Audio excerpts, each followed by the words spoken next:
amekuja ametengeneza kambi katika nchi za Kiarabu. Wewe unawezaje kumchukua adui kumweka ndani? Nyoka ni nyoka, hata awe na sura vipi, hata awe ana upendo vipi, hata aongee vipi Kiswahili, nyoka ni nyoka.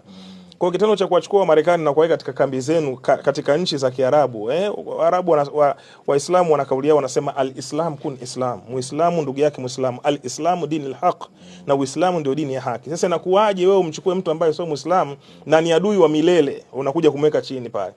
Maana yake nyinyi mnataka mtawalie milele. Kwa anachokifanya Irani ni fi sabilillah, sayahi walladhina amanu dulakum wala tijaratin tunjilukum min adhabin alim tu'minuna billahi wa rasulihi tujahiduna fi sabilillah amwalikum wa anfusikum dhalikum khairul lakum in kuntum ta'lamuna. Kwa mwamba ameamua kujitoa fi sabilillah kwa ajili ya Mwenyezi Mungu. Kwa nini? Kwa sababu amezungukwa na wanafiki.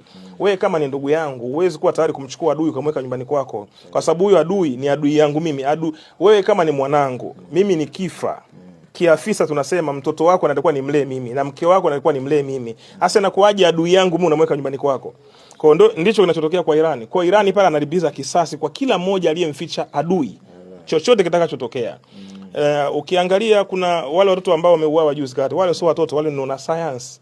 Kwa hiyo vita ya Irani na Umoja wa Ulaya ndio iko hivyo. Sawa sawa. Na kinachopambaniwa pale kinapambaniwa pale, hawataki watu wasimame kwa miguu yao. Na dunia leo iko hivyo. Tunakutoboa macho afu tunakupa miwani na fimbo.